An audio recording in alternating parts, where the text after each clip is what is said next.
Continuamos a ministrar no Evangelho de Marcos e o título da mensagem é Jesus na Tempestade.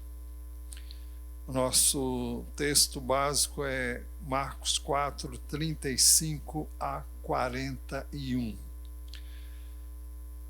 É importante nós destacarmos o fato de que quando Marcos começou a registrar o que está escrito no capítulo 4, a partir do versículo 1, lá nós lemos assim, os irmãos observem que nós vamos ministrar a partir do verso 35, mas é importante que entendamos o que é dito no primeiro verso desse capítulo. Esse capítulo inicia assim: Jesus começou a ensinar outra vez à beira-mar, e uma numerosa multidão se reuniu em volta dele, de modo que entrou num barco onde se assentou, afastando-se da praia, e todo o povo estava à beira-mar na praia. Os irmãos que estão acompanhando o estudo que temos feito no Evangelho de Marcos, devem se lembrar desse texto quando nós falamos sobre ele. O texto começa dizendo: Jesus começou a ensinar outra vez à beira-mar. É uma referência ao Mar da Galileia, e eu vou pedir que sejam projetados os slides 1, 2, 3 e 4, um após o outro, com um pequeno intervalo. Mas apaguem as luzes aqui, por favor.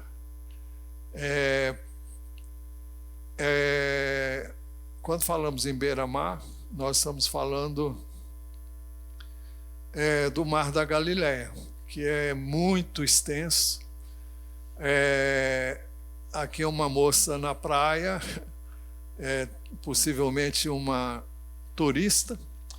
Os irmãos observem lá, porque nós vamos falar depois, as montanhas que estão em volta do Mar da Galileia. Aqui é outra visão da praia, mais outra. Aqui também não é uma praia como nós conhecemos aqui no Rio.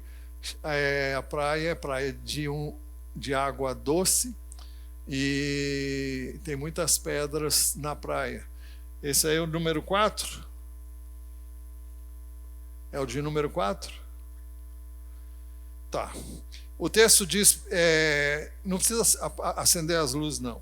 O texto diz: e uma numerosa multidão se reuniu em volta dele, de modo que entrou num barco, onde se assentou, afastando-se da praia. Isso lá no capítulo 1, aliás, o capítulo 4, versículo 1. E todo o povo estava à beira da praia. Nós já mostramos esse slide, vamos ver lá o slide número outro, que vem logo depois. Aí, vocês se lembram disso. Mas essa figura, eu disse na ocasião, foi a única que eu encontrei na época, e procurei novamente, agora não achei nenhuma outra. Mas a maneira como o povo estava disposto, era como se formasse uma concha acústica.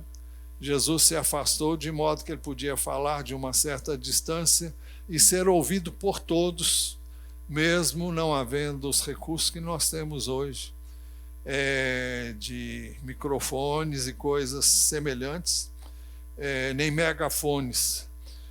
Jesus falava de uma certa distância, todos podiam ouvi-lo, mas não necessariamente com essa colocação ali, porque nem parece que estão na beira do mar, né? do lago, que é chamado de mar. Nós vamos ver depois disso. Neste mesmo capítulo, a última narrativa do capítulo 4 é a que nós vamos examinar agora. Capítulo 4, versículo 35, diz assim: agora pode acender as luzes, daqui a pouco vai ter que apagar outra vez, então, mas tudo bem. Naquele dia, sendo já tarde, Jesus disse aos discípulos: vamos passar para outra margem. Então vamos ver o próximo slide.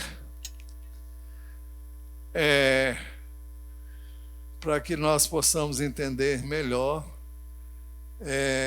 Bom, aí é uma figura do Mar da Galileia. Essa aqui é o ponto mais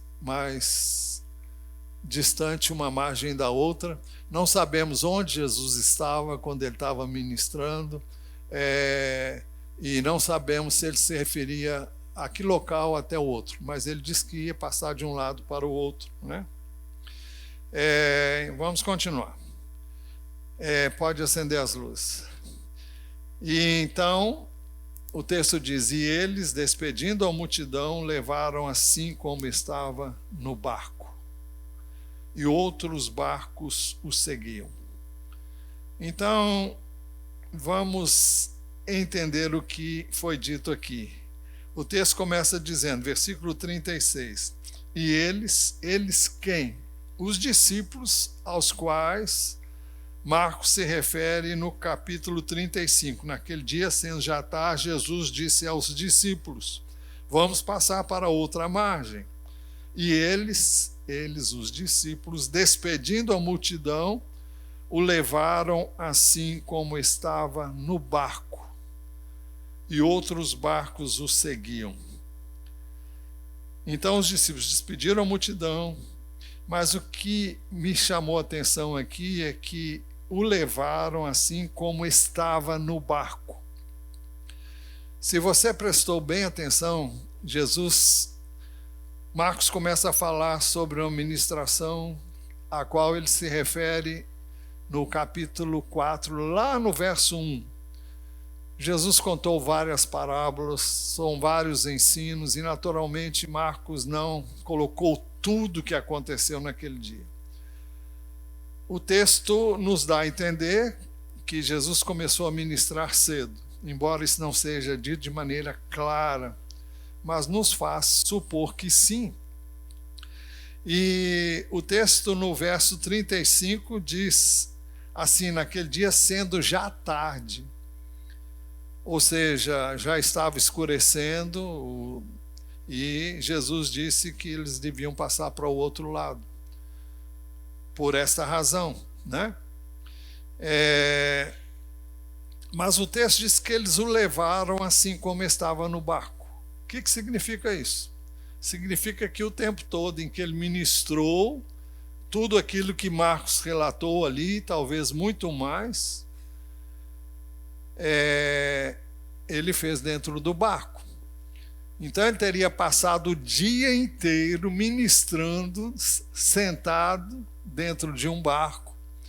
E o texto agora no final do capítulo 4 diz que era o final do dia, e diz: e o levaram assim como estava, no barco. Ou seja, no mesmo barco onde ele ministrou durante todo o dia, eles o levaram. E o texto diz ainda: e outros barcos o seguiram. E o verso seguinte diz assim: ora, levantou-se grande temporal de vento. Vamos ver um slide de número 7. E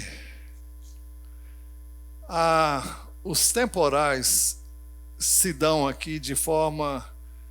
Bom, porque um lago que é de água, formado por água doce, que desce do Jordão, então tem ondas e tem... O texto diz: levantou-se grande temporal de vento.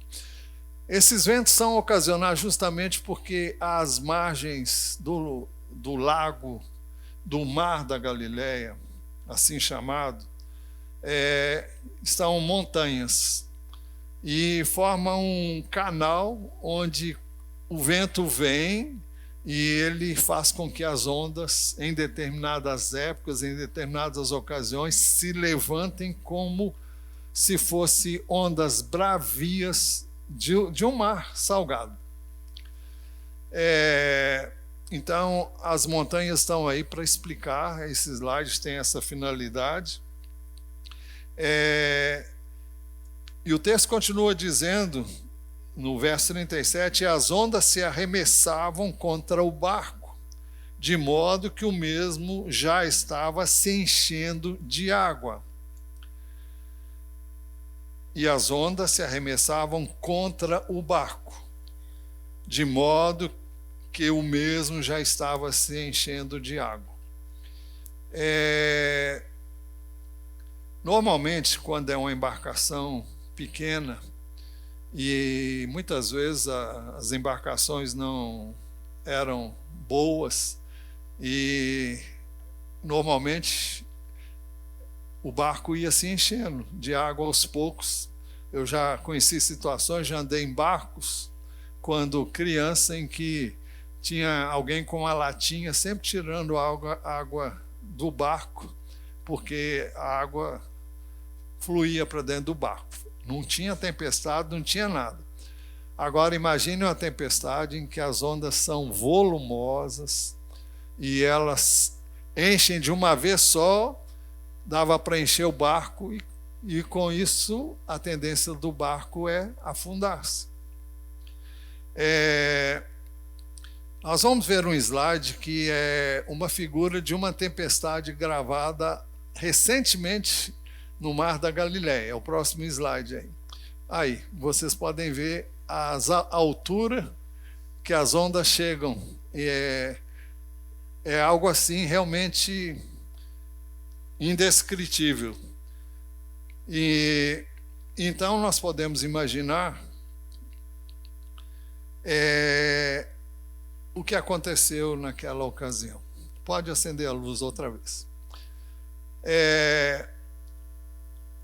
Assim como aconteceu de repente, sem que se esperasse, as tempestades da vida vêm sobre nós de forma inesperada. Vêm de forma intempestiva, ou seja, assim, como uma tempestade que muitas vezes não avisa. Hoje nós temos serviços de meteorologia que preveem essas mudanças de temperatura e os riscos que isso podem trazer em cada lugar onde essas mudanças climáticas podem ocorrer. Mas elas vêm sobre nós de forma inesperada, intempestiva, e elas muitas vezes nos deixam atordoados.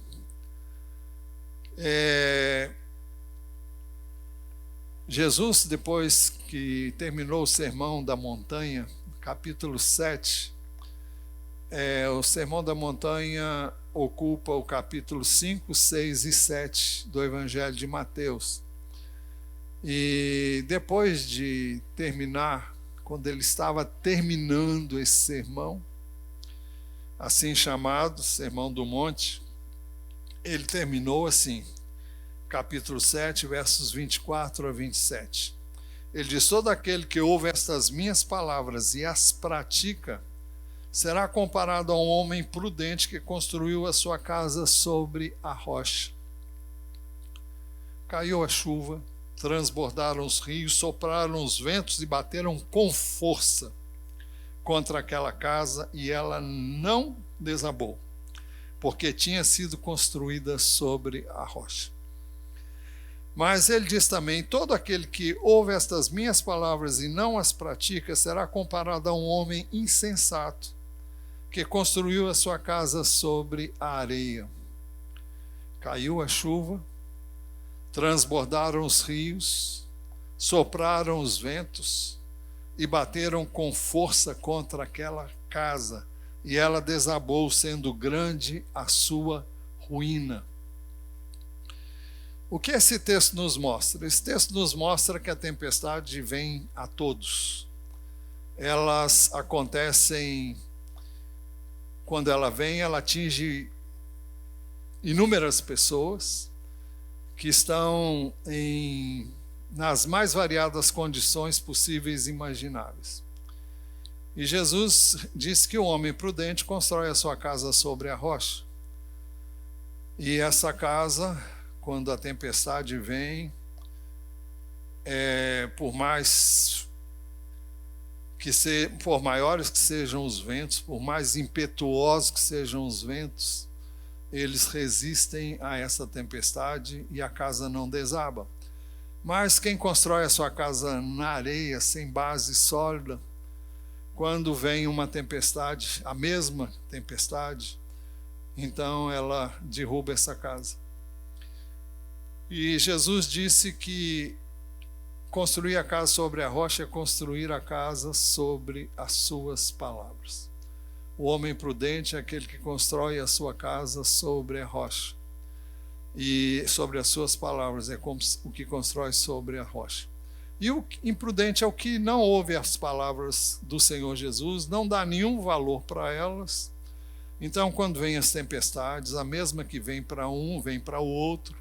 O que muda é a maneira como as pessoas reagem em função dessas tempestades que vêm de repente, especialmente no contexto em que foi aqui relatado, como aconteceu nessa parábola, se assim podemos dizer, nessa comparação que Jesus faz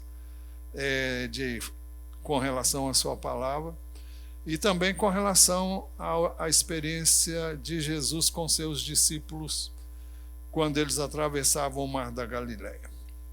O texto diz também no verso 38, na primeira parte, e Jesus estava na popa, dormindo sobre o travesseiro.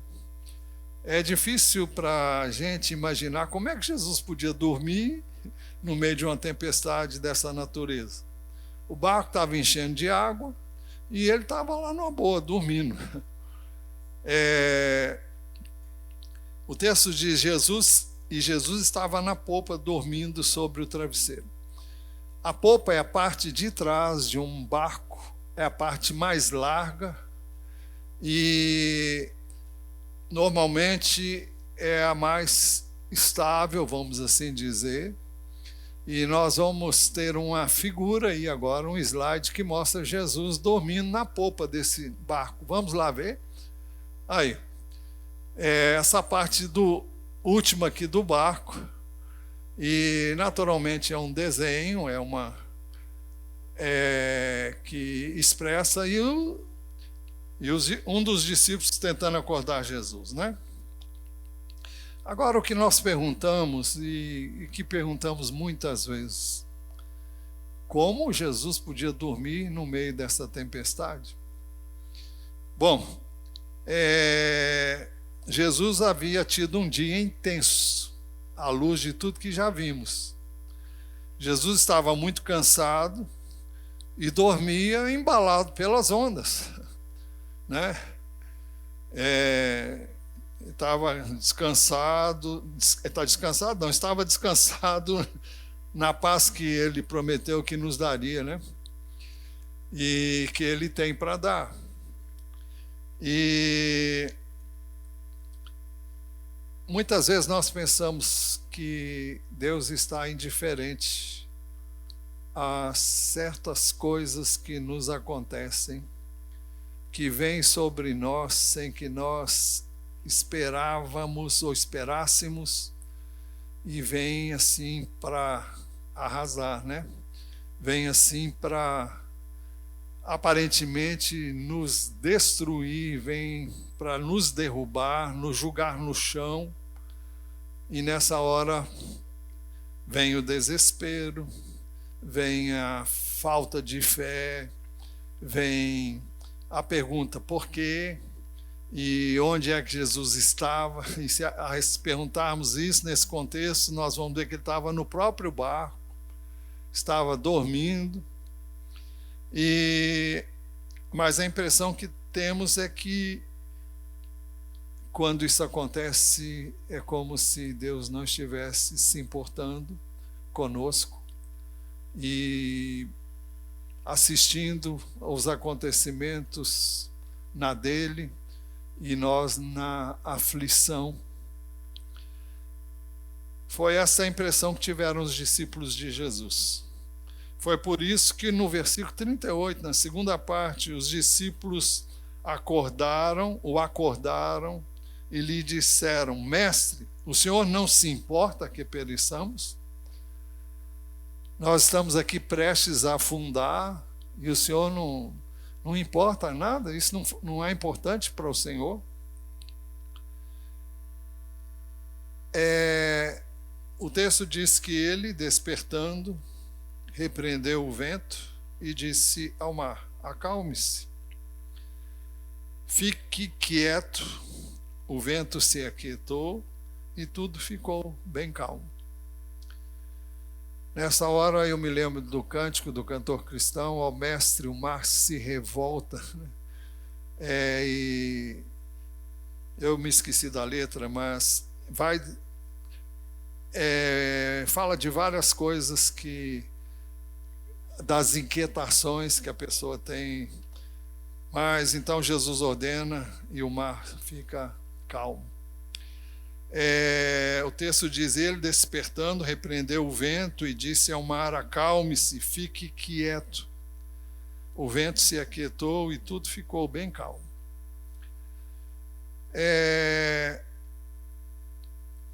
Vamos ver um outro slide que mostra Jesus nessa posição, mas é um desenho também. Naturalmente não temos nenhuma foto de Jesus e ninguém sabe como era o seu rosto, embora muitas pessoas tentem colocá-lo com várias aparências, mas nenhum de nós sabe realmente como era o rosto de Jesus. Mas eu me lembrei do Salmo 107. O Salmo 107 descreve várias situações onde nós ficamos afligidos, ficamos apavorados, ficamos desesperados. E eu separei os versos 23 a 32. Então ele descreve assim: os que tomando navios descem aos mares, os que fazem comércio na imensidão das águas, esses veem as obras do Senhor e as suas maravilhas nas profundezas do abismo. Pois Deus falou e fez levantar o vento tempestuoso que levou as ondas do mar. Então nós sabemos que Deus permite ou Deus determina que realmente essas tempestades venham sobre nós. Pois Deus falou e fez levantar o vento tempestuoso que levou as ondas do mar.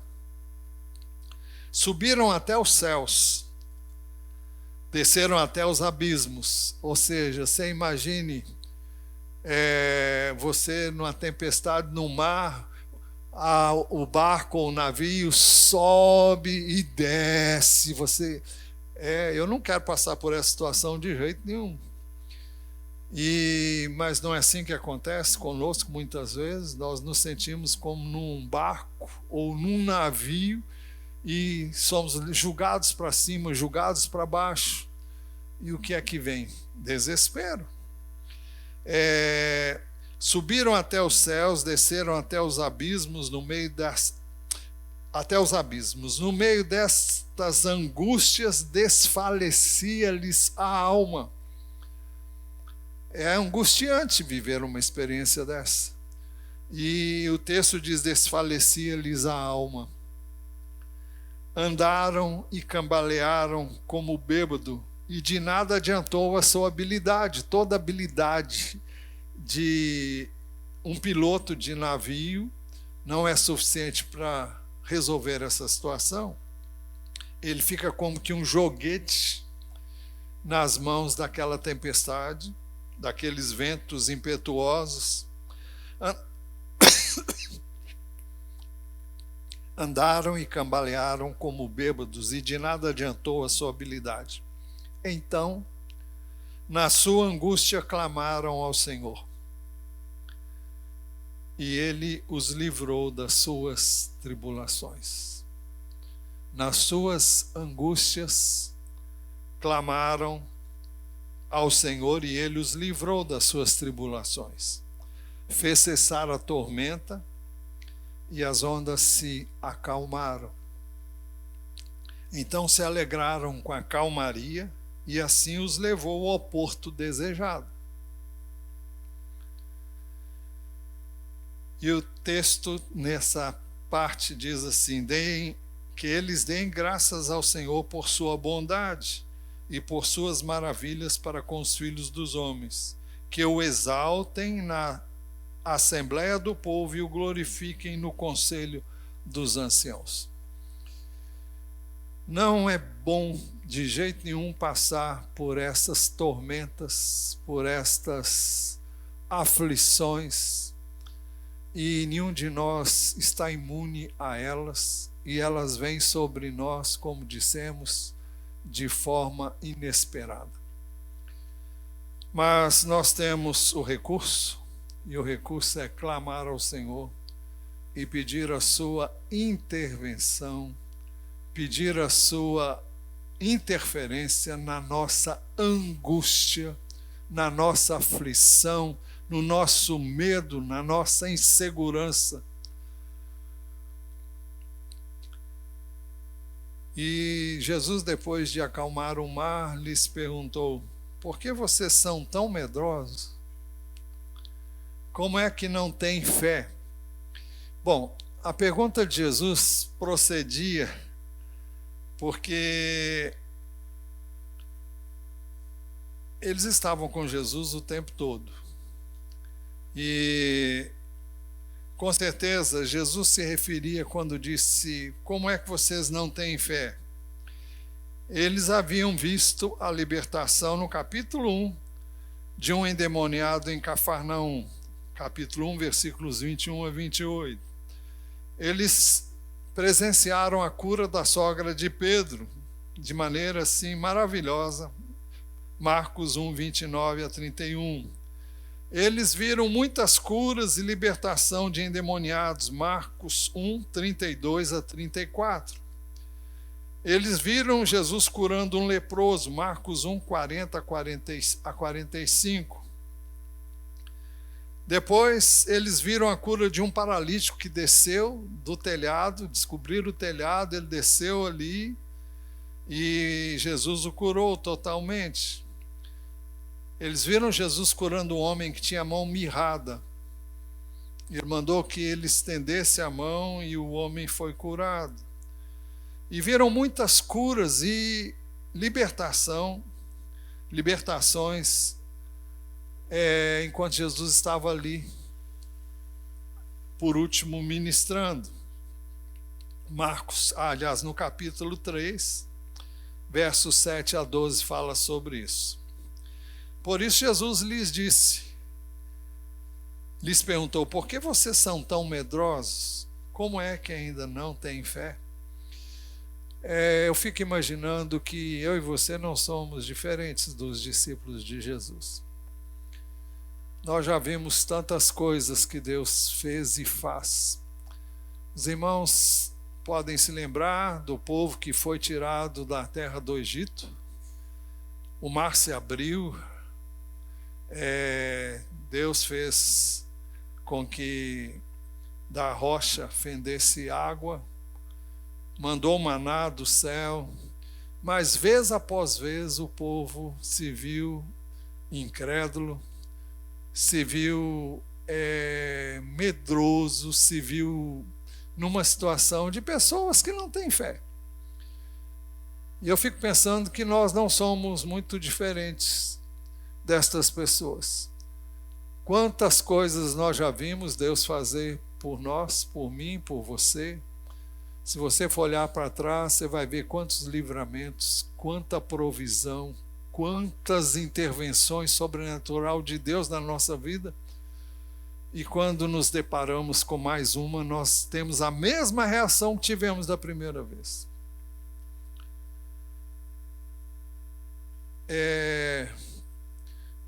Por que Deus permite essas coisas? Talvez para que nós saibamos aquilo que nós somos. E para que possamos então ver o que Ele é. Porque todas as vezes que nos deparamos com essas lutas, essas situações de calamidade, de aflição, de angústia, nós trememos nas bases, nós ficamos aflitos. Isso só nos mostra a nossa fragilidade. Isso só nos mostra a nossa fraqueza. Isso só nos mostra a nossa insignificância. Eu me lembrei agora de um texto que o apóstolo Paulo escreveu. Está em 2 Coríntios, acho que é capítulo 12 ou 13, eu vou ver aqui.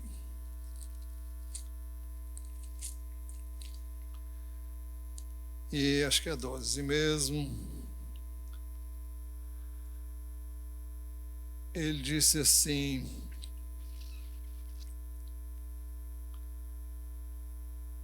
de boa vontade, versículo...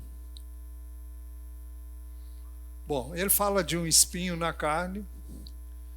Capítulo 12, a partir do verso 8, ele diz: 3 vezes pedi ao Senhor que o afastasse de mim. Então ele me disse: a minha graça é o que basta para você, porque o poder se aperfeiçoa na fraqueza. De boa vontade, pois, mais me gloriarei nas fraquezas, para que sobre mim repouse o poder de Cristo. Por isso sinto prazer nas fraquezas, nos insultos e nas privações, nas perseguições, nas angústias por amor de Cristo, porque quando sou fraco, então é que sou forte. A fraqueza humana dá ensejo e oportunidade para que a força e o poder de Deus se evidenciem na nossa vida quando nós clamamos por Ele. E eu creio que é isso que eu e você temos que fazer quando nos vermos e quando nos vemos em situações como tais. O texto diz no verso 41, e eles, possuídos de grande temor, diziam uns aos outros: quem é este que até o vento e o mar lhe obedecem? Estavam espantados, ainda não tinham visto isso acontecer antes. E Jesus simplesmente ordena e tudo chega no seu devido lugar. E eles, possuídos de grande temor, diziam uns aos outros: quem é este que até o vento e o mar lhe obedecem? Conclusão: quem é este? Colossenses 1:15 a 20 diz assim: ele é a imagem do Deus invisível, o primogênito de toda a criação, pois nele foram criadas todas as coisas, nos céus e sobre a terra, as visíveis e as invisíveis, sejam tronos, sejam soberanias, quer principados, quer potestades, tudo foi criado por meio dele e para ele. Ele é antes de todas as coisas. Nele tudo subsiste. Ele é a cabeça do corpo que é a igreja. Ele é o princípio, o primogênito dentre os mortos, para ter a primazia em todas as coisas. Porque Deus achou por bem que nele residisse toda a plenitude, e que, havendo feito a paz pelo sangue da sua cruz, por meio dele reconciliasse consigo mesmo todas as coisas, quer sobre a terra, quer nos céus. E não é sem razão que neste mesmo capítulo ele disse: ele nos libertou do poder das trevas e nos transportou para o reino do seu Filho amado, em quem temos a redenção, a remissão dos pecados. Essa é a resposta que nós temos nas Escrituras para a pergunta que os discípulos fizeram. E eles, possuídos de grande temor, diziam uns aos outros: quem é este que até o mar, o vento e o mar lhe obedecem? O seu nome é Jesus. Amém?